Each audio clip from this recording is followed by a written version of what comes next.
Call the meeting to order. We'll start with the pledge. I'll start it off. I pledge allegiance to the flag of the United States of America and to the republic for which it stands, one nation, under God, indivisible, with liberty and justice for all.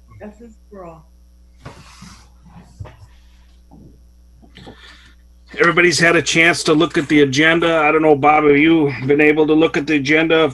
I looked at the agenda. I just can't bring it up while I'm looking at you guys. Yeah. Is there any additions or corrections, or is there a motion to approve the agenda? I'll make a motion to approve the agenda. I went through everything, all 72 pages. Is there a second to that? I'll second that. Any more discussion? If not, we'll proceed with roll call vote. All right, District 1. Yes. 2, Yes. 3, Yes. 4, Yes. 5, Yes. passes. Okay, now we'll approve the minutes of May 12th board meeting. Everybody had a chance to look at those. Is there a motion to approve minutes? I'll From make a May motion 12th. to approve the minutes. Second. Any more discussion? If not, we'll proceed with roll call vote. District 1, Yes. 2, Yes. 3, Yes. 4, Yes. 5. Yes. Now we'll move to the approval of the May 19th minutes for the workshop session. Is there a motion to approve those? I'll make a motion to approve them. Second. Okay. Any more discussion? If not, we'll proceed with a roll call vote. District 1, Yes. 2, Yes. 3, Yes. 4. Yes. And District 5. Yep. Miss somebody? Okay. Patrice was 4, right? Yep. Did you say yes? So, but maybe I You probably got cut out a little bit, but whatever. didn't. Okay. All right. Is there anybody online that would like to do a public comment at this time? I see nobody else online here other than staff. All right. I guess we'll proceed with the COVID-19 update from Public Health. John and Heather. John's mute. Okay. All right. So we're going to try something a little different here. Rather than have two surfaces in the same spot that turned out really poorly last time, we're here socially distanced, and I don't have a whole lot new to bring to you as far as COVID-19 update. I think we're all watching the news, watching kind of the trends. I think across the state, we're seeing an increase in the number of cases, and an increase in the number of fatalities, increase in the number of ICU beds and hospital beds being used. I don't think really that has a lot to do, if anything, to do with recent changes in stay-at-home orders. We'll yet to see how that impacts. I guess we're just watching really closely to see how that plays out. I think everything we're hearing from MDH is those numbers increase are more related to an increase in the number and availability of testing. And as we've said many times, we're a unique anomaly within the state in that our folks primarily get their health care outside of the state, and mostly in Wisconsin.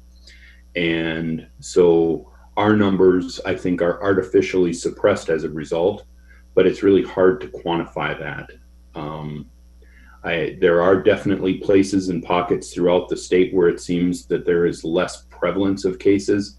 I'm always very careful to caution people that not to look at those numbers as a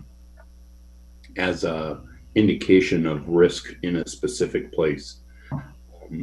So I don't think we've seen anything from the state of Minnesota or from CDC or anything that would suggest that we should interpret that any way differently. But I don't know. We talked briefly before the start of the meeting. There's really not a lot of new developments. Can you guys still all hear me? It says that my VPN went away. We hear you. No. Okay. I'll just disregard that. John? Yeah. Jack, I would just mention, I think we as a county, and our citizens need to stay, what's the word I'm looking for, but Vigilant. vigilant, thank you, with this whole thing, with the mask wearing and all of the other precautions. However, I would say that those numbers that you mentioned increasing, the vast majority of the concentration and the increase is the Minneapolis metropolitan area. They are, but it's not just there. There are some other isolated outbreaks in different places that are related to long-term care facilities, related to specific food processing types of plants, places where people work in close proximity. Yeah, but I would agree, Jack, that there isn't any data out there to suggest that we should not be vigilant. Yeah. There isn't any data to suggest that we're on the back side of this. So I was just going to say the other part of that Minneapolis concentration is that like this holiday weekend, those people want to get out of Minneapolis, so they come down to less affected areas such as ours, you know, and so it doesn't eliminate our risk. it'll be interesting to see in the next several weeks as summer kind of starts to heat up. Most social distancing or distance learning types of things are wrapping up in school districts, and people are heading out to vacation places, or that's the plan generally. Vacation homes, you see a lot of that movement north, certainly some of it coming down south as well. So it'll be interesting to see if there's an impact of that we can show statistically. But all the more reason, I believe, to remain vigilant. The part where you mentioned about the ICU rooms being filled up, it isn't from COVID cases, is it? It's because they've been doing some surgeries too. That's a good question. I would take the numbers that they're showing us for ICU beds to be related specifically to COVID. Obviously, there's other people in ICU for other unrelated issues, but one of the big metrics that they looked at was hospital bed availability, ICU availability, and respirator availability. And as they developed what they believed was a reasonable ability to source those things or get additional beds within 72 hours, that's led to some of the relaxing of social distancing and stay-at-home orders and the like. But I think the numbers we see on the situational update would be those who are in ICU beds related specifically to COVID.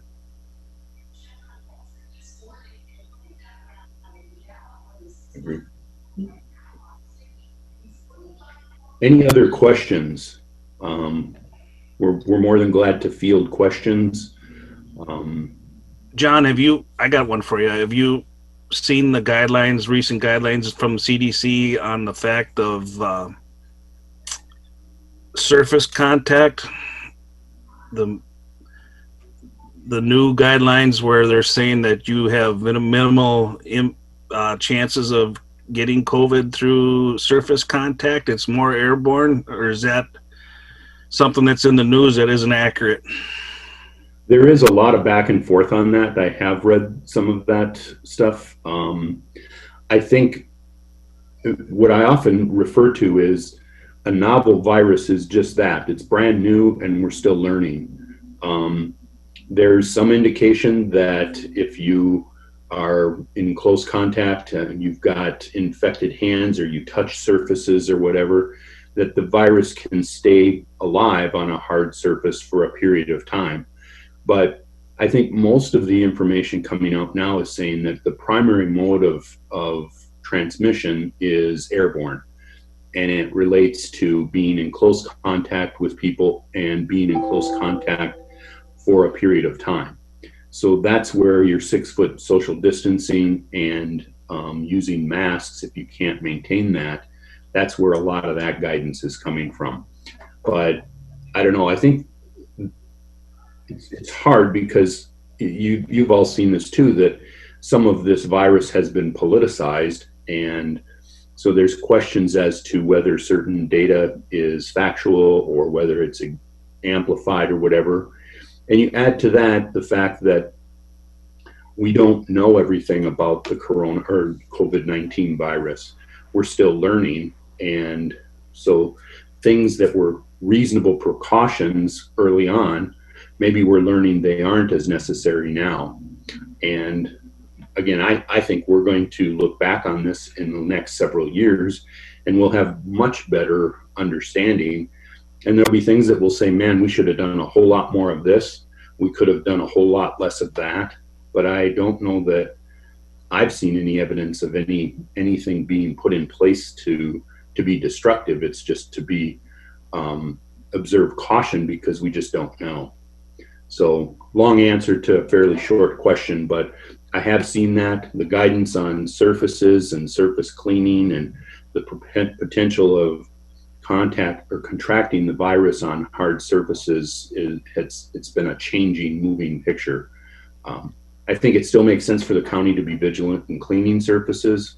But yeah, it's trying to get a read on exactly what's going on, and you make plans and you come up with strategies, and you got to hold them pretty loosely because things change pretty quickly. Yeah. Well, I was just getting the information from CDC. It wasn't from some political website or whatever. Yeah, I'm sorry. I didn't mean to suggest No, I know that, you but- did. I know you did, John. But Yeah. it's just unfortunate that it's become political. I mean, we're all in the same boat here, you know. So, but that's another topic for a discussion for after hours. Yeah. Yes. I think the bottom line is we need to continue to approach this not as a political issue, but as a public health issue. And, you know, public health has to do with the broad population, and we're trying to do our best locally. I think the state is doing their best, and at the CDC, they're doing their best to mitigate the risk to the population. But we don't have perfect knowledge. It's evolving, and people are antsy. I mean, if it was 20 below zero and 2 feet of snow out there, I think people would be less eager to be getting out and about. So. And I think there's a lot of, this is just my own opinion, I think there's a lot of self quarantine or self guidance on this. I noticed when I went to Wildcat the other night because we just opened that, and I just wanted to see how many people were there. And I mean, there was a fair amount of people there, but there was a lot of empty stalls too. And so I think, you know, people that are comfortable are going out. The ones that aren't are staying home, and that's okay. That's the way we should approach it. But there's tons of spaces open yet, so.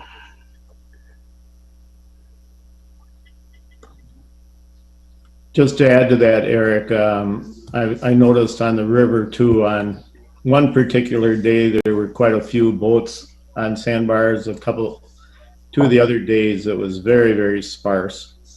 Yesterday was beautiful, and I bet I didn't count 8 boats at went down the main channel. So people are being cautious.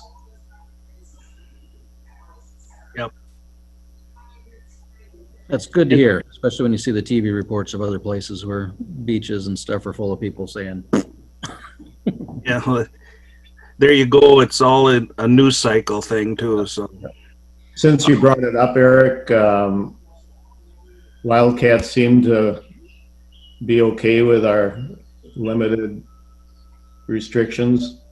yeah, I never heard. The only complaint I got was from one person on the speed bumps. Oh, God. They went over it with their little car, and they actually got hung up and teeter-tottered on it for a while. So he That's a said, "Can speed you bump. tone those down a little bit?" So I'll have to talk to Brian about that. But I would mention that when I was down there and talked to Jake and went around and looked at it like everybody else, the only thing I saw was there was one camper that, I mean, they're supposed to have 50-foot center line to center line, and they're supposed to try and maintain their distances. There was one group of 3 campers. The 2 campers were in the regular slots, and the third camper parked to make it a U-shaped setup rather than being on their slot. They pulled in between the 2 other campers. I think I got to talk to Jake that we shouldn't allow them to make a U-shaped communal type camping area so that they're maintaining their distance. I don't know if anybody else saw that, but I didn't see that. I seen it.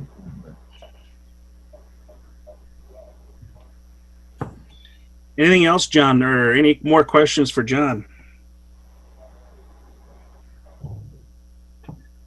If I don't not, have anything else for you. okay. Well, thank you for your report, and Keep up the good work. yep, keep up the good work. We got a lot of good people on this, and I'm really proud of our staff. I'm proud of our leadership. We've done an outstanding job, and Heather's leadership has been great. We've done well, and you should be feel confident in the people who are working with public health. Yes, we are. Thank you. All right. Bye, You guys Heather. have- Nice to see you back there.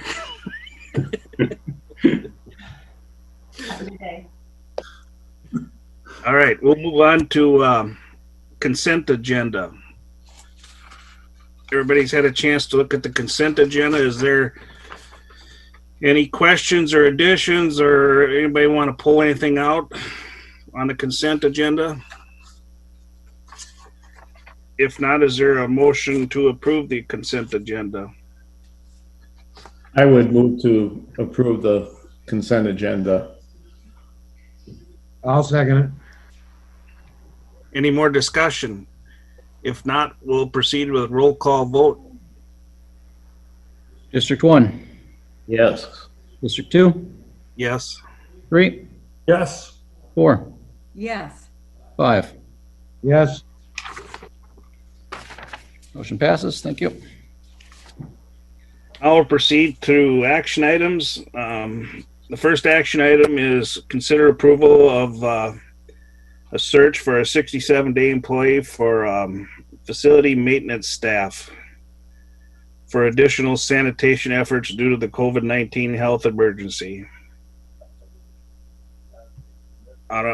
Jeff or Tess, do you want to Go ahead, Tess. speak on this? Yes, we're asking to be able to move forward with hiring a temporary casual employee up to 67 days this year to augment our sanitation work that we do. We have your facility staff is there are 4 people, and that includes the mechanical side as well as the janitorial side for the 3 buildings we have. And plus they are now doing the airport, cleaning the facilities out there since while ABC is offline. So they're stretched pretty thin. They do a great job. They also do the exterior of the building with some assistance from Craig as well, from Sentence to Serve, but we don't have as many Sentence to Serve folks under this at this time either. So in order to do the additional sanitation that would be in order and for all those 3 buildings, and rather than just a minimal touch, having somebody be able to go through a couple times a day at least, it would require extra staff because we don't have the staff time to do the additional sanitizing. Do we have to have the bathroom at the airport open? That's not a question for me. That's a question for the county engineer. But I would imagine when people take off land or visit the airport that it behooves us to have a facility there. Right now, I haven't talked with Brian about the details of this. We're only looking at, though, going out once a week, spraying it down. It takes a couple of hours.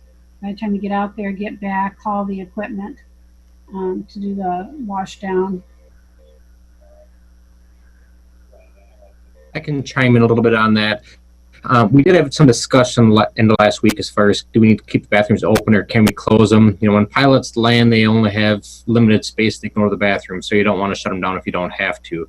That is a possibility, I think. However, I would need to pull out the grant agreement from when that bathroom was built to see what maintenance requirements were tied to the federal funding that we got when that was built. So we could potentially close it, but there might be some limitations that would require it to stay open.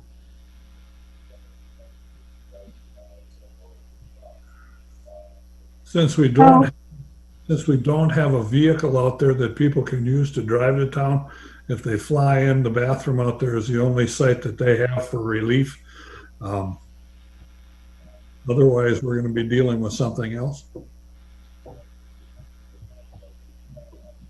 Just a suggestion. I didn't know how much traffic's out there, or, you know, how many planes fly in there every week, or, I don't know, just a suggestion. Since we closed them at Wildcat, I just thought maybe we could do it there, but maybe we can't. Well, Brian's going to check into it, so. Also, when the courts open up, and we don't know when that date will be as far as opening for jury trials, and that we'll have to do a lot more cleaning, frequent cleaning over there than we do right now. Cass, is a maintenance supervisor on furlough right now? No, he's in. In fact, I just got an email from him. We have a sprinkler problem in the jail. No, he's over there working. Okay. I would just mention too that the position we're talking about and the next one on the agenda, we had a personnel committee meeting prior to this meeting this morning, and both requests were very thoroughly vetted, I believe. And Jeff and Tess assured us that they will be very carefully deciding what exactly needs to be done, and if it turns out it doesn't need to be done, the hiring won't happen, or it will happen in a different way perhaps. But I've been talking in the last couple of meetings about a hiring freeze and what we could be looking at going forward. But these two limited time employees, I think, are critical, or we'll find out, like I said, in the next few days whether they're critical, but at least there's good rationale for potentially adding them. Question for the personnel committee or Tess. Are these people, the 267-day ones that we're talking about, this is because of the COVID pandemic, so are these reimbursable expenses? Presumably, yes. Well, it wouldn't affect our budget per se. It Good shouldn't, point. but you know, I'm not the person that gives the final okay on all of our reimbursements from the federal government, so, but presumably. Well, there's the possibility of being reimbursed, but there's no guarantee of it being reimbursed. There's talk of it in certain bills from the state and federal level. Whether that happens or not, we don't know. So I know, Jeff, you said that you were going to keep track of those expenses, of course, and then when their opportunity arises that we can apply for that money for reimbursement. So Yeah, we've been tracking through EOC, through emergency manager, the rules for FEMA reimbursement and what expenses may fall under the FEMA reimbursement. And then we're also watching to see what happens with the Federal CARES Act money that was pushed down to the states. As you're all aware, the state legislature did not act on this before they ended their session, and will presumably be picking it up again when they have their special session and finish things up. But and both the Senate and the House version of that had differences, but they did both include this. I think would fall pretty squarely into what was allowed, if that, you know, as that goes through. I also should point out too that the if we were to find somebody quickly, that we could bring this in front of the board at our next workshop session for approval. Isn't that what we discussed, Jack and Tess? We discussed a couple of options. One is to put it on for action at your next week's meeting if we find somebody that quickly. The other is to give authority over to the administrator at this time and then bring it back to the board at a later date for confirmation. So right now, we're just approving the, confirming that we're looking for 2 67-day appointees. And then the people that do apply and we go for, Jeff will put on the consent agenda. Yeah. If the board wishes to do that, we would hire, verify we have what we need, seek applicants, verify we have the right person for the job, do the assignment and get them working, and then follow that up with formal approval on the consent agenda at the next meeting. Have we already advertised for this? No, we've, of course, for the second one specifically with the driver's area, we've made some internal discussions on who we can borrow and borrow time from to fill in the interim. And then I'll be down there, Tess, and I'll be down there this afternoon to kind of see how day one goes of opening the doors. And that'll help us assess what we really need.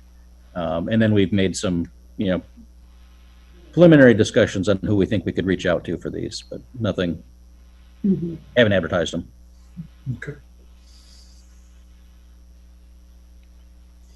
So you're looking for a motion to approve the advertising for 2 67-day appointees. Yep.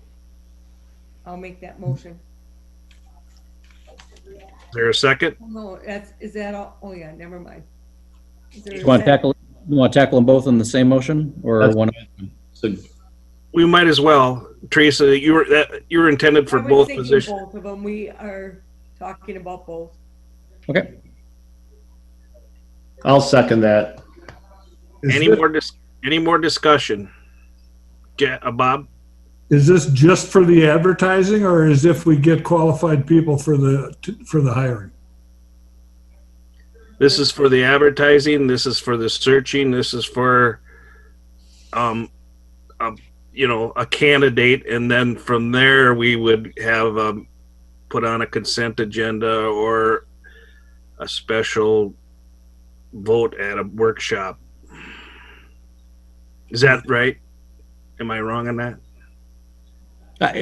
Up to the commissioners on what you want to do. I think in the nature of this being a a short fuse and a time to need, if the board would authorize us to go ahead and hire them, and then we can formalize it with a consent agenda later.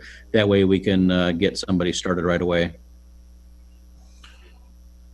And otherwise it's 2 weeks until we have somebody helping. Yeah, I understand that. And it could be done through Jeff and I too. I mean, for approval to get somebody in right away.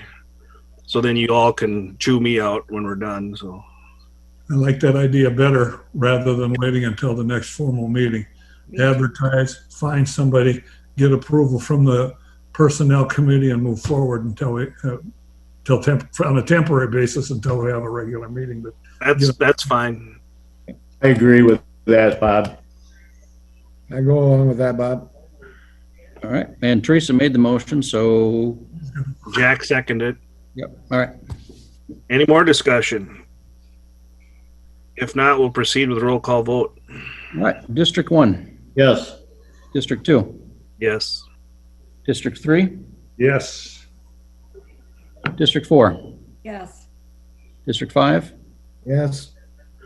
All right, motion passes for the 2 positions. So that's action item 1 and 2. Yes. Thank you, and we'll keep the board appraised on how we go forward with that. Okay, now we'll move on to action item number 3. Consider approval of property tax abatements for taxes payable in 2020. Cindy, you want to bring this up? Yes, you guys all received the packet, right, with the ones that I'm bringing forward right now? Yep. Okay. There's 2 within there that I want to discuss. One is I'd rather not bring the Matt Kubley one forward at this time. I've learned something about that since I received these. I think it'll go forward, but I think I need to look into something first. This is a 2C program, which is kind of a state program too, and I want to make sure that that we are looking at everything before we approve that one. So I ask you to pull that one to the side for today. And then the other one is this JSSR, Jared Schneider. If you would look at that, I did not approve that, and I don't intend to, simply because he did not follow the procedure with the LBAE and everything else that the state sets up. Everybody has a right to file a tax abatement. That doesn't mean that they will be approved, and so he had the right to file it. I don't approve it though, so that one I want to bring to your attention.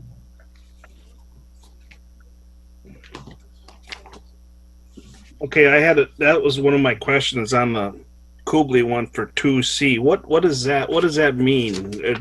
What do you mean? Well, 2C is a land program, a land use program, forest management, and Yep. so I want to do a little bit more research on that before I bring that one forward. It So probably will, but it's just not today. So they get a tax break for to be in this program? Is that the case? Yeah. And that's a federal program or a state program? I assume it's a state program. That's what I said, yeah, state. It's a state. We don't have federal program like that. Right.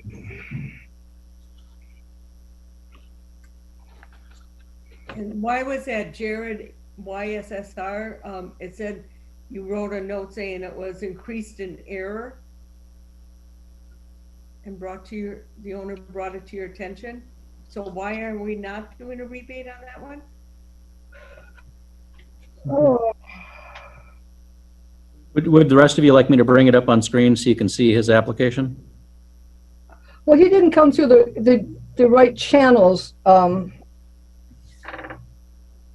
know, when you have an error, you go to the local board, and the local board looks at it and we correct it and we go on.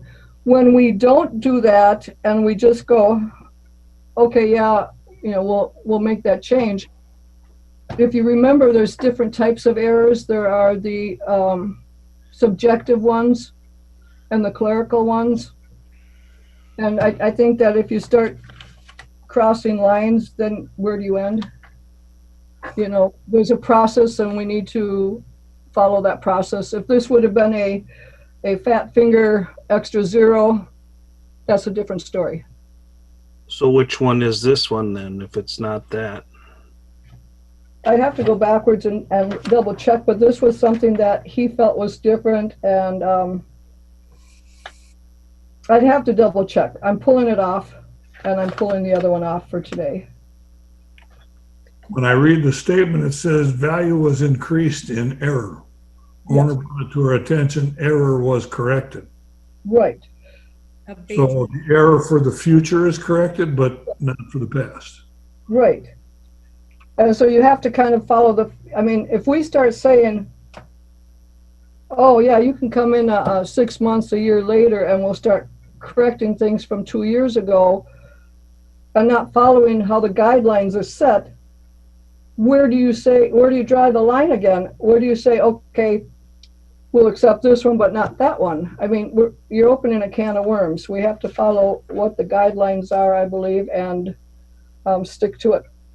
But an error is an error, and given the fact that of our Errors are subject to change. Only clerical errors can be changed. If I had said something like, I looked at your at a building and I thought it was a grade 3, and somebody else looked at it and said it was a grade 4, that's not a clerical error. That's a subjective error. That cannot be changed. Only clerical errors can be changed at that point. And we've gone through that in past years, fighting over the clerical and not. And so we got directly from the state. A clerical error is something that you can put a tape measure to, basically. It's something that an extra zero, a transposed number, a square footage error, not a subjective error. So this is subjective. I believe it is. I'm pulling it because I want to double check it. I want to pull, and because I don't think he failed to go through the exact process. You're supposed to let us know prior to the local board if there's going to be a change. When you start doing changes like that, where do you, like I said, where do you draw the line? Things are tight enough with taxes without having to go backwards and make changes and abatements on things that weren't followed correctly. And I caution us that it's not going to get better in the next couple of years. I was on this is a little side note, but I was on a meeting Friday morning, and the outlook for the next couple of years is not very pretty. When you look at the 3 types of revenue governments receive in state, local, and county, sales taxes are going to be down because sales are down. Income tax is going to be down because incomes are down. What does that leave? That leaves property tax. If we start messing with that right now and we open up a new avenue, where are we going to be next year when it really hits the fan? Because budgets have to be met. Just, consider these things, that I'd rather pull this, look at it more than to pass it through today. Both of those. So to clarify, Cindy, you're not asking the board to reject this application. You are asking the board to not consider it yet. Right now, at this point, yes. Yes, I denied it, and I'm going to review it. Kubli, I'm going to review. And then there was another one, Jared Cortez had the house fire. I'm asking for a disaster credit on the 2 months for last year at this point in time. However, I found more information on that one too, because we don't get many of those. So it's hard to always know what's going on. Although we can give the 2 months abatement for last year, because if you remember, his house burned down on like October, on Halloween, and all the kids and the parents were in the hospital. If we give the abatement for 2 years for last year, I want to make sure we all know that does not mean we're not looking at the show. There could still be things we could do for them this year. So let's not make this a one-time and it's done on them, please. If they deserve more, I want to have that avenue kept open. But the rest is good to go. I have one question for you. Was the error on that JSSR tax abatement, was the error done by our assessor's office? Well, of course it would have been, because all of these are we set the value. But what the error is at this exact moment, I cannot remember to tell you. This was done a couple months ago. I can look into it, bring it back to your attention. Trying to remember exactly what that was, but yeah, we make the errors. A lot of them are easy to do.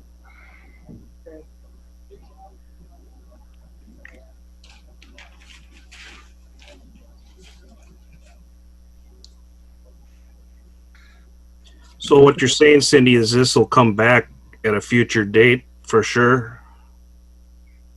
Yeah, I can put a for sure on it, whether I deny it in the future again or not. Yeah, I'll bring it up for sure.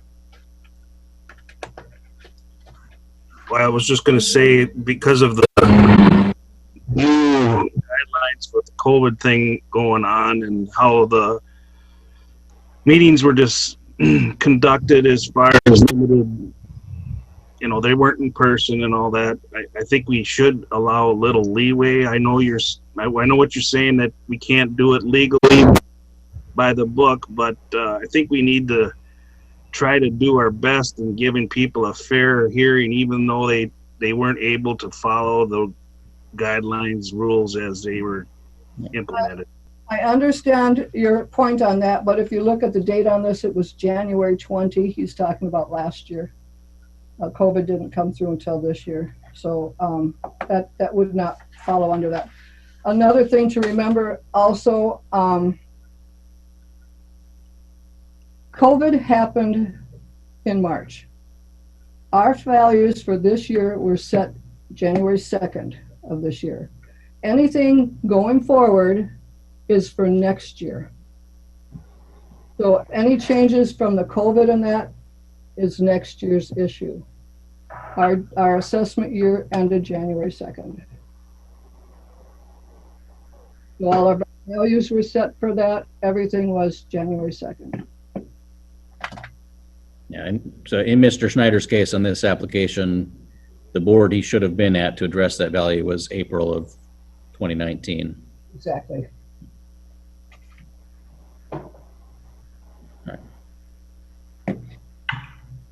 In my opinion, that we exclude the three that Cindy wants to review and make sure on, and approve the rest, knowing that Cindy will bring those three back to us. Got a motion, Bob? That'll be my motion, yeah. I'd second that. Okay, any more discussion? And so there's three? I thought there was just two. So it's the Schneider, Kubli, and is it the Cordis then too? The Cordis one, I just wanted to make sure that you guys didn't say one is done. If they have more that we can do for 2020, I want that option to be left open. Okay. Well, this form would approve the abatement on their 2019 payable 2020 taxes. They would address the rest in another abatement. Exactly. No, this is returning the 2 months of last year. Okay. And then this year, 2020 can still be adjusted if necessary. Okay. Well, yeah, because there's 2 months it was burned to the ground, so it wasn't there. So Exactly. and then I don't know what. Yeah. Okay. This abatement only Any covers more discussion? And so just to clarify for the motion, it's two that are excluded from the list, the Kubli and the Schneider. The rest would be approved. I amend and correct my motion to that. There we go. All right. If no more discussion, we'll proceed with the roll call. All right, District 1, Yes. District 2, Yes. 3, Yes. District 4, And District 4 is frozen. Yes. There she is, all right. Oh, And District 5. Yes. Motion passes. Thank you, commissioners, and have a good day. Thank you. Thank you. Cindy, before you leave, we have a meeting, a Board of Adjustment meeting tonight with the city of La Crescent. And I Exactly. understand they are open in person with social distancing in their room. You know what, Teresa? That's what I was told. I was given a phone number, so I have a feeling that they're doing a little both. But I can get back with you on that 100% to know. Okay. I talked to one of the commissioners or supervisors or whatever you call the city. Anyway, they said they were open. They were having their meetings open with social distancing, and they do have a phone number. I know they do. So Yeah, okay. Yeah, that's, are you going to be there in person? am I? Yeah. Or Leonie? No, I think we're going to be on phone. Okay. Luke is going to be part of it too, because they have a question about the convention center. And that's a commercial, so Luke would be there, and Luke can't come in person. And I don't care to go in person either, since we're not allowed to do anything in the field right now. So, but we will all three be on phone. Okay. Is that a directive from the state, Cindy, on not doing anything in the field? Well, that's a directive from you, the commissioners, to the county. I think you signed that. Okay. We'll be discussing that with the changes going forward here on what we can do. Mhm. Separate issue. Jack, are you going to be there this evening or? I would be on phone. I'm not going in person. No. Okay. All right, thank you. Thank you. Okay, we'll move on to action item number 4. Consider approval of Resolution 20-29 CARES Act Grant Agreement, Airport. Brian? Yes, so this is with the CARES Act funding, airports that qualify can receive some federal funding to help with the maintenance operations at the airport. So that discussion earlier with Tess, I do have some more information here on whether the bathrooms need to keep open, remain open out there. This CARES Act funding essentially helps cover some of the maintenance and operation and utility bills and that type of stuff at the airport. It does cover staff time expenses along with contracted work. Typically, what this grant is going to be covering is same type of funding or same type of work that we usually get state money to help cover. So what's going to ultimately happen here is we're going to get $20,000 of federal aviation funds to cover some of the maintenance and operations, and then the existing funding source that we get from the state, that money might get reduced. So we're not looking at necessarily a $20,000 increase to the county's bottom line in this. It might be no increase, but we're not going to be in worst case by accepting this grant. We'll at least be even. The extra money, if the state doesn't approve to keep giving us the money they've been giving us, that'll go to airports. It might be our airport or other airports for their operations. So this is a standard agreement. I've passed it by Sam. He's reviewed it and approves of it. With past airport agreements, the board's always granted permission for myself to sign off on them. So in this case, I'd sign off, I'd get it onto Sam, he'd sign off, and then it goes back and the agreement gets passed around the FAA. Before you make a decision on that, though, I pulled up the terms of the airport grant when the bathrooms were built. It says in there that we must suitably operate and maintain the airport and all facilities hereon or connected here within with due regard to climatic and flood conditions.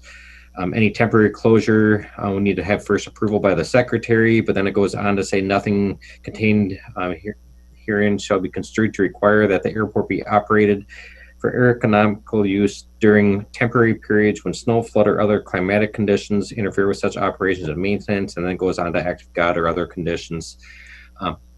Overall, we're supposed to maintain it, but when there's special conditions, I think we maybe can close the bathroom down. We'd maybe have to get approval. But so I don't know if you want to talk about that as well. Do you want me to pursue this further as far as closing it, or because we can get reimbursed with this grant agreement and other COVID-19 funds, allow the bathrooms to remain open? I think you should allow them to remain open, and we just hired, or we're going to be hiring a 67-day employee that can help with cleaning. I don't know. It seems like they're kind of essential out there. It is tough because the pilots, they really don't have any place to go without a pilot car or without a courtesy car, and with where the airport's located. As Tess indicated, we only clean that once a week. Typically, we might do a little bit more enhanced, but nothing major for time for cleaning out there. I agree with Tess. I think it should remain open.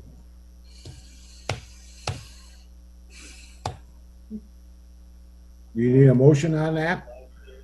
Yeah, the motion would be to approve the resolution, which I'll pop up real quick. And so the resolution accepts the grant and authorizes the engineer to sign, execute the contract. I'll make that motion. Second. Any more discussion?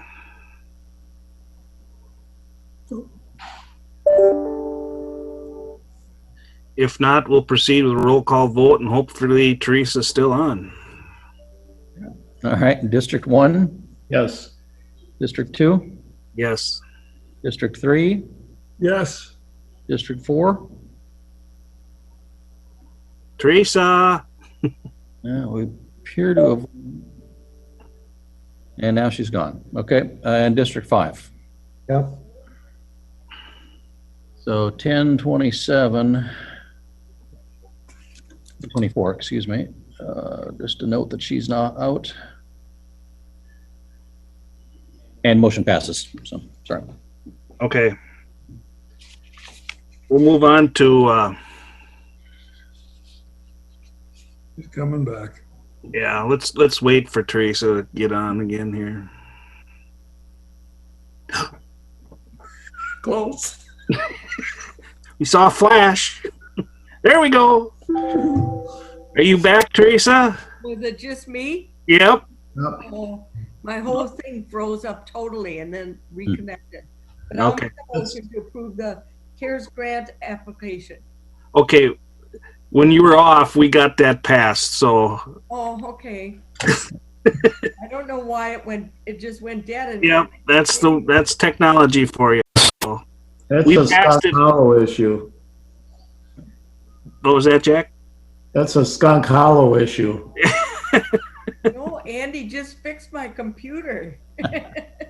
I'm gonna have to have an issue with him. Okay. So, yeah, we've passed that. So we're moving on to action item number 6, consider approval of charging affected property owners for chloride treatment along gravel county highway roads. Brian? You skipped over number 5. You want to do Oh that my one? God, did I? Oh yes, let's do number 5. I'm sorry, the pavement. I thought you might have done it when I was gone. No, the pavement. Sorry, I jumped ahead. Sorry. Yep, not a problem. Yes, so this would be the improvement of the pavement markings quote CP 2020-05. What this pavement marking is for is our annual pavement striping contract. It consists of basically all center line along the county, very few of the fog lines. So it's basically repainting the yellow lines down the center of the street, along with within La Crescent area, the symbols in La Crescent. So not the actual bike lane lines, but the symbols that are associated with the bike lanes. So we had 4 bidders on the project. Low bid was Sir Lines a Lot, $116,277. It's a good number. Our engineer's estimate was $158,763.55. So 26% under our estimate. I think we got good numbers all around this year. So to get approval from that. Have you done business with Sir Lines a lot? Yes. Okay. Yeah, they've always done a good job. Move to approve. There a second? I'll second it. Any more discussion? If not, we'll proceed with a roll call vote. All right, District 1, Yes. 2, Yes. 3, Yes. 4, Yes, and 5. Yep. Motion passes. Now we'll move on to action item number 6. Yep. So this will be a continuation of the discussion on, do we provide chloride at the county level to the county roadways, or do we charge the landowners for this? I did some research, have some numbers here in front of me. So in 2019, we haven't applied it all in 2020, have 2020 numbers yet. We applied 48,577 gallons of, or 48,577 gallons of chloride to the county roadways at an cost of $1.27.88 per gallon. That equates to a total cost of $62,120.27. And that is the material and the labor cost for the county roadways. 2020 numbers will be a little bit higher. In 2019, on the township system, that he came up to about $148 per household. County roadways are typically wider than the township roadways, so I would anticipate the cost per household on the county system to be in the $200 to $250 per household. Did some research as far as other counties. There are a few counties around the state that are providing calcium chloride only if the landowners pay them for it. They typically try to require that money up in advance of applying the chloride, and they set a hard, fast date where they must receive the money by and be notified by. There's also some counties that only apply chloride on gravel roadways once it gets to a certain traffic volume. So any roadway, county roadway with less than 50 vehicles per day on it, they don't apply any chloride. Once they get over 50, then they apply chloride. So there's differences how other places do it. Most counties are similar to us, where the counties provide chloride. They put it down in front of the homes on the county gravel roadways at no cost to the landowners, part of the taxpayer. But ultimately, I'm okay with whatever the board decides. We just need to kind of know how we want to look at doing this for 2021, and we will work with the administrator and the board on figuring out the best solution to make that happen. Question. Yes.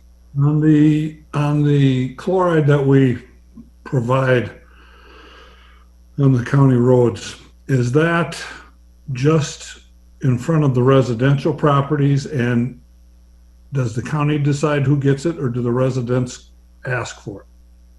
No, the county decides who gets it, and it is primarily, yes, just in front of the residences. We have a couple minor areas where it's a little different than in the standard area, but 95% plus the cases are just in front of homesteads.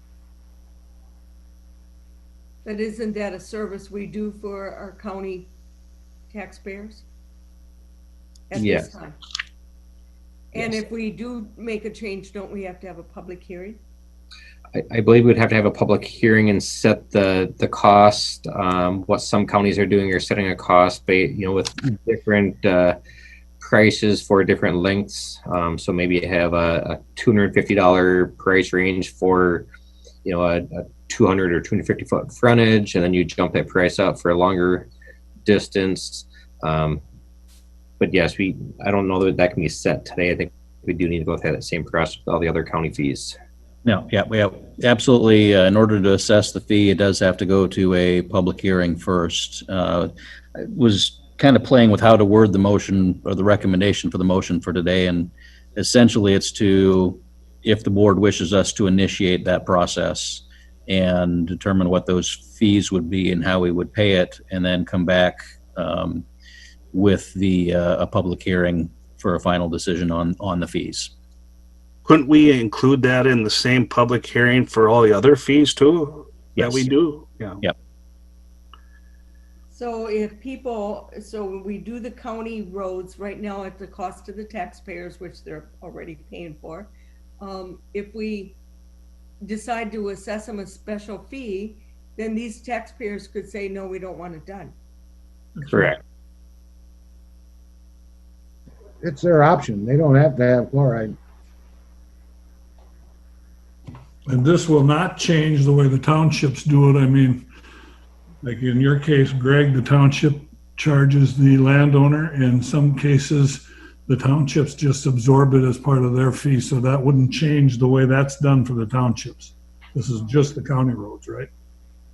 Townships would probably stay with what they're doing right now. See, the county sends us a bill, and we take and bill every farmer, and we take $50 off in Wilmington. That's how they do it in Wilmington. Right. But there are some townships that do it. It's just part of their tax. Some townships have it in their levy. Some townships just, they have it in their levy, but it's still a taxpayer's money. Right.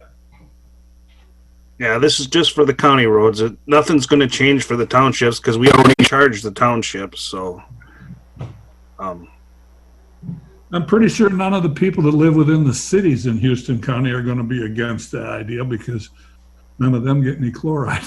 So well, that's because they got blacktop. So, I mean, you take like Winnebago Township, I think county does 90% of their whole township. They got a lot of roads in there. They got 31, they got 5. There's a couple other ones can't remember the numbers, but yeah, I know like Yucatan Township, they don't have the county do it. They provide 2 bags of chloride. That's the dry form for each resident for them to apply. If they want more than 2 bags, then they have to pay for it. But that's their program. So why do we really want to eliminate the county portion of the chloride application? I don't. Well, we wouldn't eliminate it. It would be I know. It would be a fee. Why do we really want to change it? to save $60-some thousand in cost to the county. we could buy $60,000 worth of rock.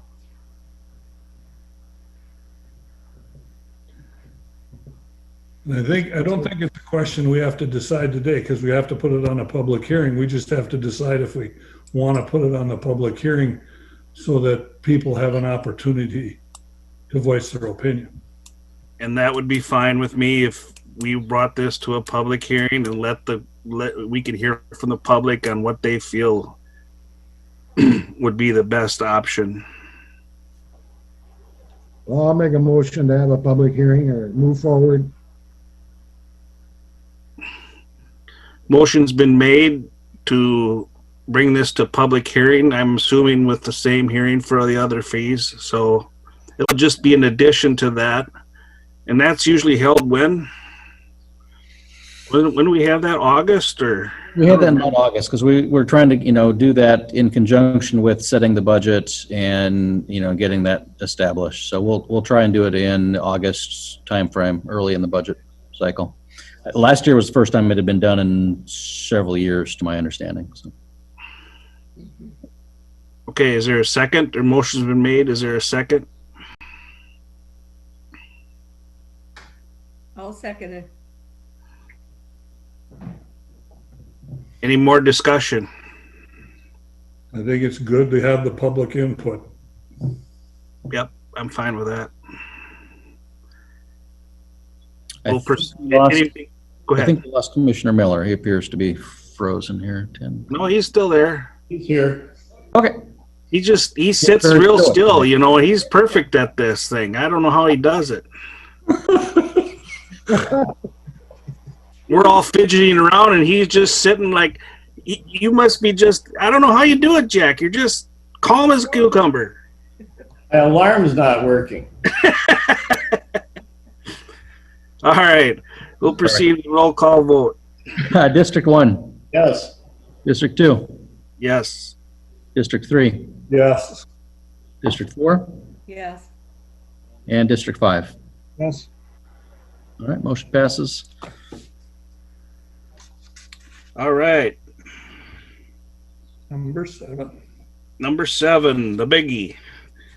Approval and release of a request of proposal to hire construction manager to oversee final design and construction of the highway department facility and site modifications. Brian? Yes, so Jeff and myself have worked with Barrientos, and I know we have had a couple of commissioners here in the one meeting to talk about a construction management services agreement. So the agreement's kind of been put together. The only thing that's left to do now that we've noticed is just kind of updates and dates as far as what we want to have for dates to get everything back, and then we'll need to set up a group to review the proposals once we get them back. So this is the agreement that was put together. Essentially have a construction management service or contract come in and have the engineering work be hired under them for the contract to proceed with our highway department projects. So I don't know if Jeff has anything else to add on that contract. Otherwise, it's for consideration of. Yeah, I guess we've had a good discussion about the work group session last week. If there's any other questions about it, I'll take those. Otherwise, like Brian said, this puts everything under one contract, one construction manager, and then all of the design, engineering, construction work, all of it falls under that one umbrella. And so what we'll get back are proposals for that construction manager contract. And then from there, we'll work with that construction manager to finalize the design of the shop. And that's everything from the materials used, which construction method we go with, which materials we use, and ultimate final design of the building. So what we've provided in that is a scoping document for the construction managers to base their quotes off of, but nothing's final until we have that construction manager and work with them. I think it should be pointed out that we would be going the construction manager route. We as a board would have more say or be more interactive on certain decisions. I feel this is a better approach to do the construction manager versus an architect. Am I wrong on that? I agree. I agree. I didn't really read through all the 43 pages, but it sure looked pretty specific. I think it looked good. I thought the contract going for an RFP is good.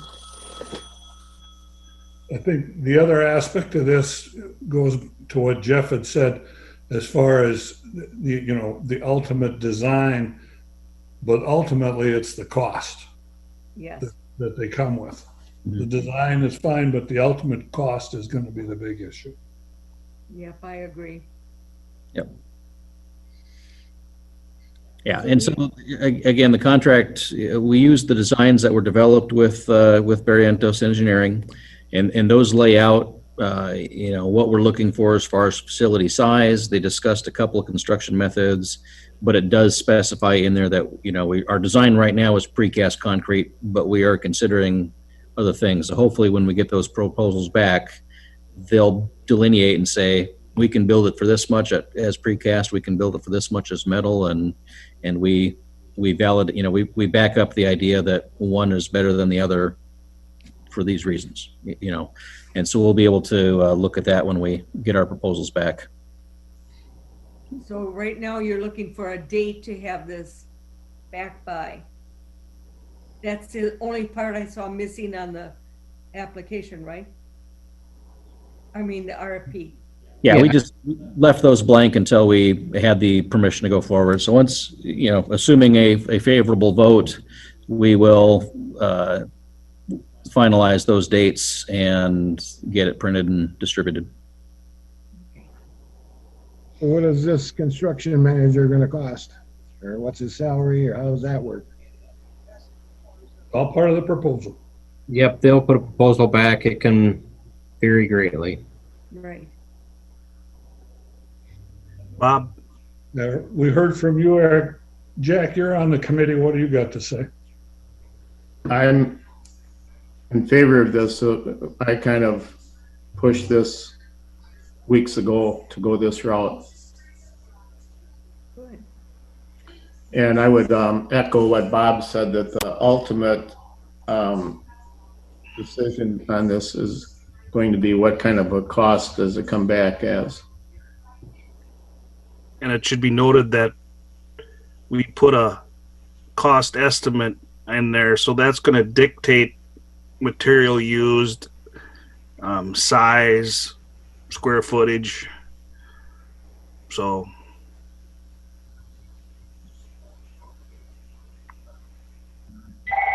Anybody on the committee want to make a motion?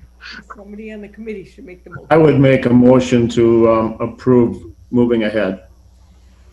is there a second? I'll second it.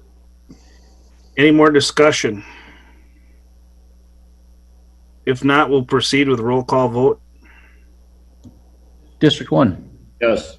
District 2, Yes. District 3, Yes. District 4, Yes.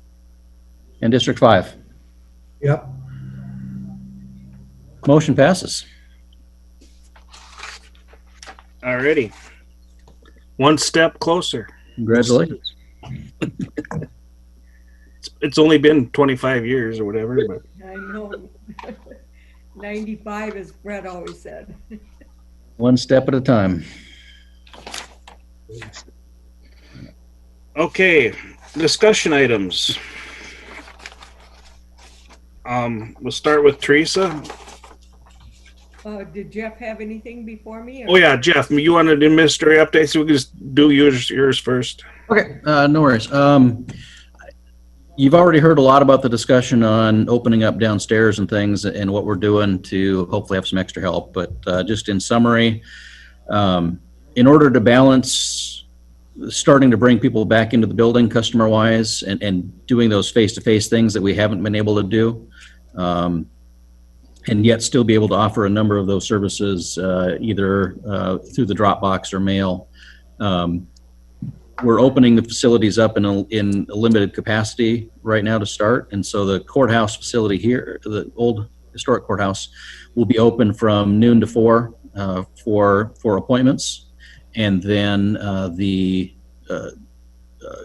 Justice Center will be open by appointment, and trying to focus their appointments on the morning time frame so that we can bounce the cleaning staff back and forth between the two facilities to keep up with things there.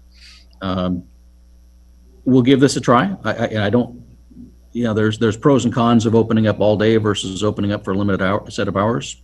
We'll see how it goes, and we'll adjust as needed. If obviously we've got a 2-month backlog of driver's license and things, we're not going to solve that overnight, especially with being limited on how many people we can have come through at any given time. And so if it's working from 12 to 4 and we can do it smoothly, we'll slowly open it up to more. So hopefully we'll take everything with a gradual approach as we go forward. Essentially, almost everything is back to business by appointment.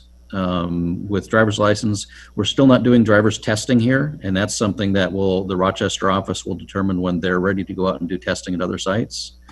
So they are limited testing capacity over in Rochester, but not at the satellite facilities yet. And we're not also doing passports yet until the passports Department of State opens things up there. Right now, they're only accepting life or death travel in 72-hour type situations. So we won't be processing passports yet. And so that's where we're at. And I'll be down monitoring the door today. We'll look at what additional help is needed to keep that all working smoothly. And I'll talk specifically with the board chair and then let everybody know what we're doing with those two positions as we go forward there. And that's kind of where we're at today, and we'll see what this week brings. So Jeff, if somebody wanted an appointment at 10 o'clock in the morning, they could not get it? Right. I mean, the official answer is no, we're limiting our hours. If we get somebody that, is insistent that they cannot be here between 12 and 4, I've given them a little bit of flexibility to work that out. But, that's going to open the floodgate. So it's up to those offices downstairs to hold the line a little bit on how much inflow they let people in. So we will do our best to work with folks. And again, it depends on where that appointment is. If the appointment is with the surveyor, we can do a 10 o'clock appointment and get them in and out a different door. There's some flexibility, and we'll do our best to work with people. Well, we got to remember the people that work second shift and third shift. That's the only opportunity they get. So, yeah, I've spent my life working with 24/7 operations. So yeah, flexibility is key. You think you're gonna be able to get caught up with just going from 12 to 4? We're not going to catch up immediately, but I think this gives us a ability to get the process started, get everybody comfortable with the social distancing and what the right flow of traffic is in and out. And again, we're still encouraging everybody to use the drop box for vehicle tabs and as much as can be done like that. And so, there's only 2 ladies in there. We've got to give them a chance to catch up and keep that paperwork flowing too. And so, none of this is indicative of us not working or having folks work, and they'll be working hard.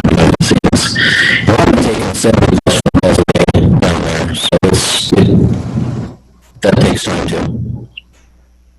Commissioner Burns, you have a question? With regard to the soft opening and somebody at the door, you got the rest of the hallways are blocked off where they're not supposed to go. It's just to the license center and whatnot, unless they've got an appointment. We were looking at some soft barricades to help with that, but those other areas upstairs will be taking appointments presumably too. They won't have the traffic flow, but the assessor's office will be able to take appointments and let people up there. So yeah, there isn't going to be any soft barricades for the whole building, is there? I mean, it's not possible to block off everything, no. But they're coming in the west door, going out the east door, so we got traffic flow. Yeah, that's the goal, is to have an in through the main entrance and out. It doesn't work for everybody. We only have one handicap accessible entrance, so there will be some backflow of traffic out that door as well. And the 2 people we talked about hiring, the 67-day people, neither one of those are scheduled to be their job isn't to be at the door, is it? yeah, that was the goal of the hire for the DMV, is to help with the door traffic and getting people, directing them where they need to go, right? Jeff? Yeah, and that's part of our assessing what we really need. We'll be down there today, and if it really takes somebody there stopping people and saying, no, you don't have an appointment, call this number and make one, we'll get to you. They're a bit fearful downstairs that people are just gonna rush the door. I don't think that's going to happen, but we'll be there to watch and see, and that might be the right and best use of that person, is to help meter the flow into the building. And that's the first thing, that's a first. That takes people skills. We don't have to, we just have to hire the right person. We don't have to train anything for that, and then we can work on more as it evolves. Okay. On a second note, the comprehensive land use plan request for proposal, I did get that published and sent out to a number of folks. And so in the next week or 2, we should have some answers on that. And so I synchronized the schedule of that to match up with board meetings. And so once we receive some proposals back, I will share them with the board in a work group session, and then of course board meetings for decisions on going forward with that. So just so you know that's out on the street and available. You had a 2-week time frame for that, didn't you? Yeah. They had a deadline to get their proposals into you by what? 1st of June? Yes, yeah, early June. It was about a week for any questions and clarifying questions, and then a week to finalize proposals. So, I if I can pull it up. I don't have dates. That's fine. That's fine. So I did send it to directly to CETA. Did send it directly to DDA and SSC, and then also posted it on the AMC webpage. The AMC has a page dedicated to RFPs. So. We'll see what we get back. Yeah, we're going to be limited on what we can do here too, as far as having a public meeting, and this thing might last for another year and a half. Who knows? Don't say that. Oh, I heard the Spanish flu went 3 years. no habla Jeff, español.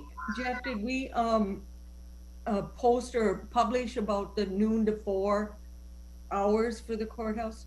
Yes. Okay, and is this like for a couple weeks and we'll reassess it, or what?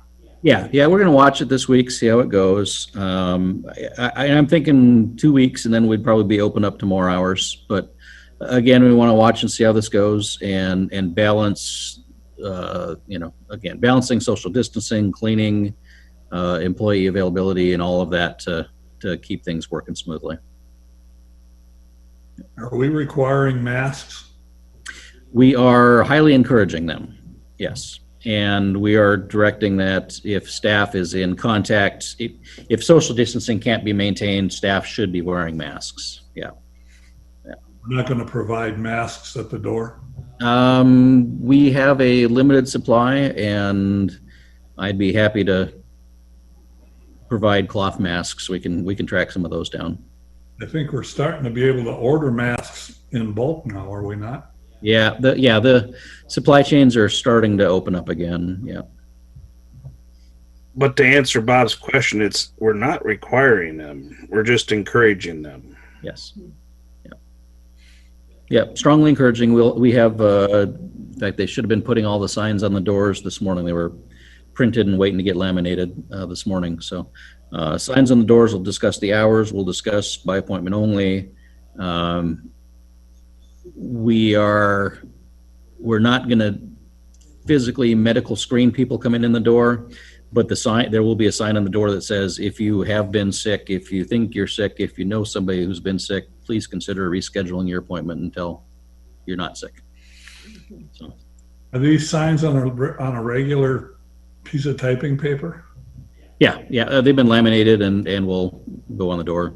And then it keeps changing so fast that we looked at ordering fancy signs, and with that, for right now we make our own, and did a great job making up some signs, and this gives us the flexibility to change them as we adapt. It's just that if it's on this big a piece of paper, who's going to stop and read it? So when does this take place? When are you opening the courthouse? Tomorrow? Today at noon. Today. Today at noon. Today, yeah. And yeah, some of the counties around us are not opening till the 1st of June. Some have opened in different capacities. Everybody's got a little bit different facility thing going on, so they've got different abilities to control and maintain. We did not have any internal barriers in the past, so we've put up plexiglass barriers, You're starting to gargle and screech a little there, Jeff. I don't know what the deal is. Your speaker or what? But it's the internet connection. okay, now you're good. Okay. I was saying we didn't have any physical barriers in the past, so we have now put in plexiglass barriers, both like in the driver's license, between the customer and the client, and then we're trying to put a little bit of separation for the employees. Right now, we can really only have one employee at the desk because those stations are so close together, and they have to cross paths to get to the cash boxes and the license stack and things. So we'll still look at how we can make that a more efficient operation, and so that they're not, tripping over each other trying to provide customer support. So right now, we're one customer, and the other one's working on tabs and things in the back.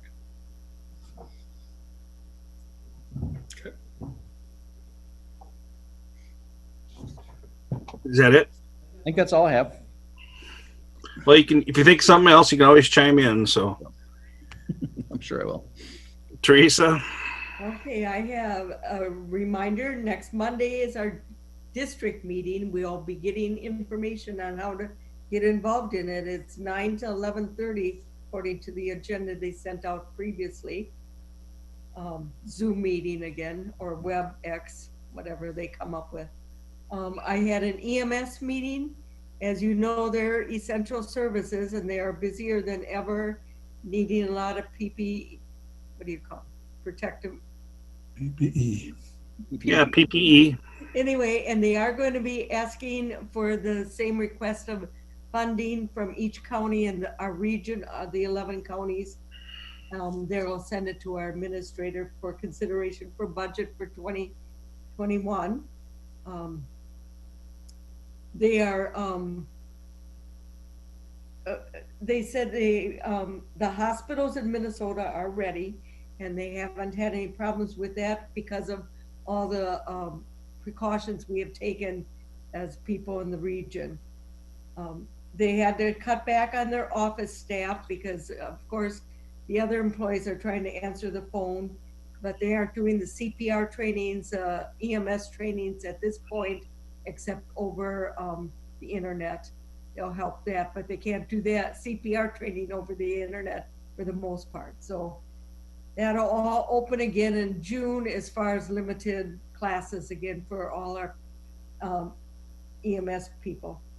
And then I had a workforce development meeting and it was quite involved because they of course are on an annual July 1st to July 1st of the next year for their appropriations for and salary negotiations.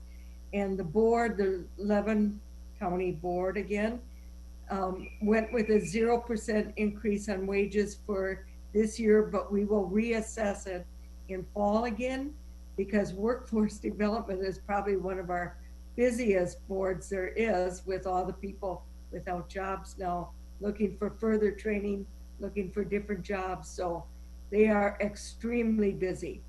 So when they're meeting with people, social distancing, but they also have a lot of internet programs. But so that was quite an interesting meeting because it was really hard when they're busier than ever not to give them any kind of increase. But that's the way it is because we don't know the effects of the counties either. And that was part of it. We don't know what we're dealing with yet for cost to pay for. And then I see our joint board of health meeting today has been canceled, right? Yep. Correct. Okay. Those were my three main meetings. Oh, I had an AMC board meeting too, but I think I filled you in on that last week. It was mainly about the care bill that we're still waiting to hear from the state legislator on, so. Oh, and at the district meeting next week, they did bring out, they want a county report from each county by one person and not multiple reports because it's a Zoom meeting. Teresa? Yes. Yeah, I would just mention that on email this morning, there's a message from, is it Ryan Erdman? Erdman. And Yep. giving an explanation, and I think he mentions in there information on how to report and the number and everything. So Okay. it's a new email. Okay, I haven't seen it yet. No. I'm just giving Eric a heads up on his report.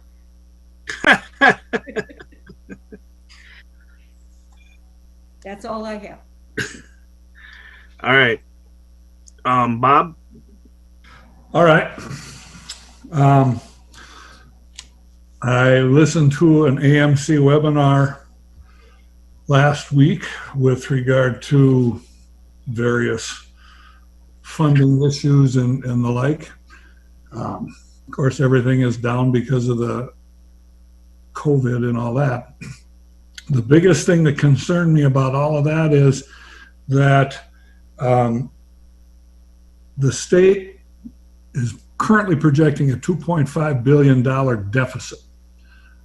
I mean, before they were talking about a $1.5 billion surplus, and now they're into a deficit of 2.5, and they don't know if that's going to be enough to cover it. And one of the things that they talked about was unallotment. We get our first half payment from the state that covers what they had projected we were going to get. And I don't know if you remember, but a number of years ago, there was an unallotment by the state because of a budget deficit. And it just means they don't give you as much money as they said they were going to give you. And that concerns me because that would really hurt us. That's the county you're That's talking about. I mean, all the money we get from the state, and if they cut that, we got to take and either cut all our expenses or come out of the reserves. So that is something we should pay close attention to. In going through the finance meeting this morning, Greg and I were at that. They said they had 97% collected on the first half as far as the revenues, which is, I think, a pretty good number with regard to what's been going on. And the expenses, although there's a few that I got to get answers to when I looked at the monthly bills, were not extraordinarily out of the ordinary as far as the expenses from what I've looked at on the monthly statements.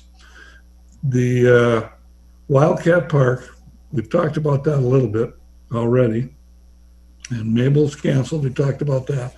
As far as the park down on County 10, I got to talk to you, Jack, sometime about.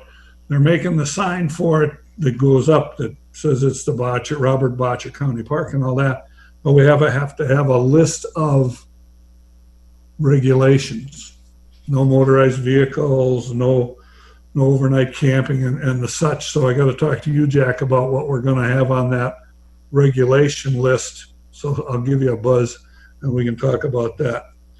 Then the other thing I wanted to ask about is, I know that the Minnesota State Get-Together Fair is canceled.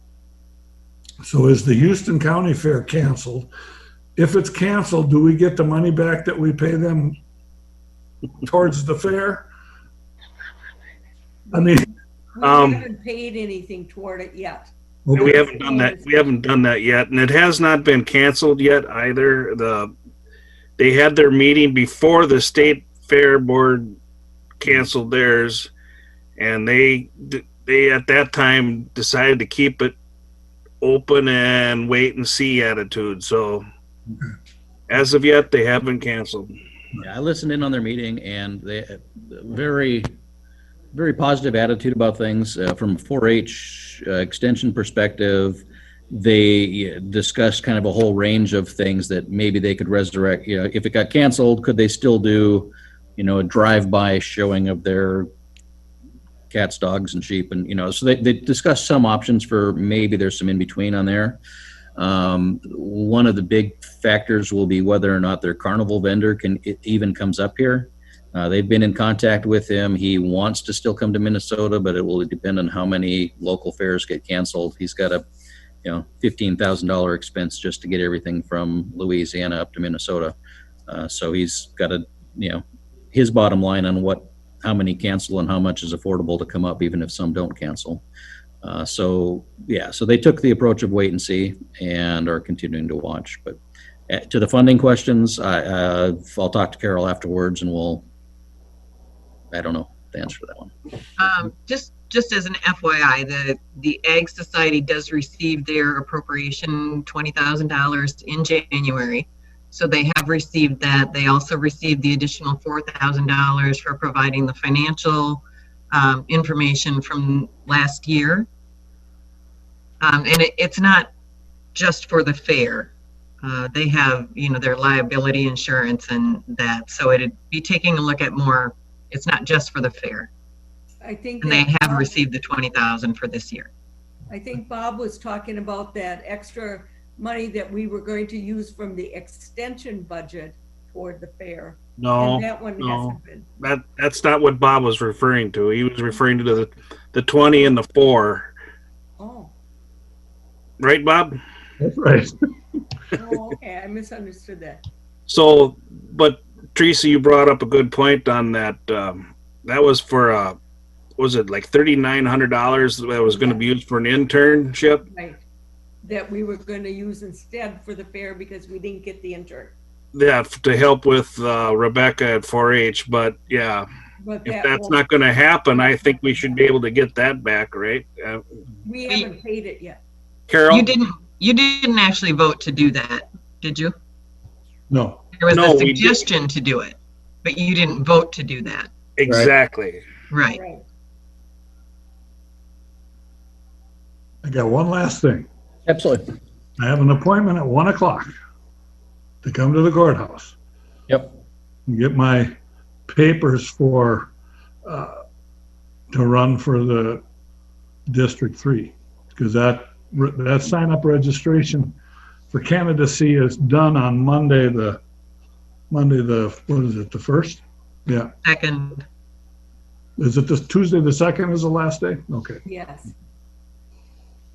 It's a A second. reminder for Greg and Jack. So we gotta have that done by when? This coming Tuesday. June 2nd is the last day. Donna's confirmed that June 2nd is the last date. So When can I get an appointment? You want to come in today? I could. Whenever, just give us a call. Okay, thank you. Hmm. That was just my reminder. anything else, Bob? Not for me. I'm done. Jack? Really, nothing that hasn't already been discussed. Haven't had any important meetings. I would just make mention that La Crescent had a very scaled back Memorial Day celebration yesterday. Give the Legion people a lot of credit. One gentleman played taps and the national anthem on his trumpet. The very, very small crowd, other than huge line of cars for the chicken queue. But no, I'm glad they did something. We had talked that there wouldn't be a band, which there wasn't. And I have, my dad was a disabled World War II veteran, so it's very meaningful to me. And like I said, I'm just glad that they had something to recognize those that died in these wars. Other than that, I don't have anything of significance. Thank you, Jack. Greg? Well, I went to the finance meeting, or me and Bob were there this morning, and I guess there's just one thing of concern for me, it'd be the solid waste and the drop sites, but we could do this at another meeting when we have Aaron there. I think we should have Aaron involved about raising the household to help out with a little of the financing on the solid waste. And I checked out with some townships and they're all agreeable with raising it. So it's just a matter of getting with Aaron and Bob, and we can maybe work this out at a workshop maybe. Or, Yeah, that'd be good. Yeah, what you're getting at, Greg, is about raising household fees and taking away some of the charges. dump site fees at the sites. I got a number here of the number of households in the townships countywide, and I have 3,280 is what I come up with. I don't know if that's accurate, but that's what I got. There's actually with the cities and townships, there's almost 8,600. Yeah, the cities they have their own solid waste program, correct? So that's not really involved with us as the county-wide deal. No, they all get charged according to the Holly up at the zoning. All 8,000 get charged. Okay. That's what she told me.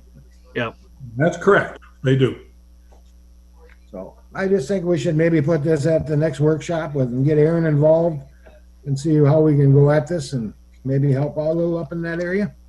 Okay, I will queue it up for one of the workshops. We'll look at the schedule and see if it's coming up, or if we wait just a little bit longer till we get towards budget season. But we'll definitely look at that. Of course, that's coming around the corner too, isn't it? Yeah, we'll look at that pretty soon. My biggest concern is we got a lot of townships calling with garbage being thrown out. Guy called the other day and said there's garbage on County 20 now. So, I mean, it's something we better take a look at and maybe try to fix if we can. Anything else? That's about it for me for right now. Okay. I don't have a whole lot either. My water planning committee meetings have been postponed so far. We have a Root River watershed meeting coming up here, the June 24th. I haven't heard if we're having that or not yet. So, well, I'll let you know if that happens. As far as I know, like Jack said, they had a little thing in the Crescent in Houston. Our Legion put on a little ceremony at the nursing home and Heritage Court, which was really nice. So it gave a chance for those people to get outside and from a distance and watch that. It meant a lot to them. So that was a good thing. Good. And, yeah, I can't think of anything right now. With the highway shop stuff and meeting, and I've been listening in on some of Olivia's meetings too, emergency operation meetings, which have been real informative. She keeps us up to dates on governor orders and updates and stuff like that, and what's happening in the county, and so they've been good. So. And I will work on that report, Teresa, for that thing Monday. So Sounds good. Gotta keep you on your toes. Oh yeah, someone's got to be watching me. I'm used to that. Anything else, Jeff? Anything else come up that you wanted to? No, I don't think so. I'll keep you all posted on email if anything else comes up. But Well, hopefully we can slowly get back to normal here. Mm-hmm. And be able to meet face to face. To me, that would be a relief. Zoom is a great tool, but it's just not the same. So, Sounds good. if not, is there anybody else online that would like to make a public comment or any questions? If not, we'll entertain a motion to adjourn. I'll make a motion to adjourn. Is there a second? Bob? Okay, any more discussion? If not, we'll proceed with roll call vote. Mr. 1, Yes. 2, Yes. 3, Yes. 4, Yes. 5 passes at 11:15. Yes. All right, thank you.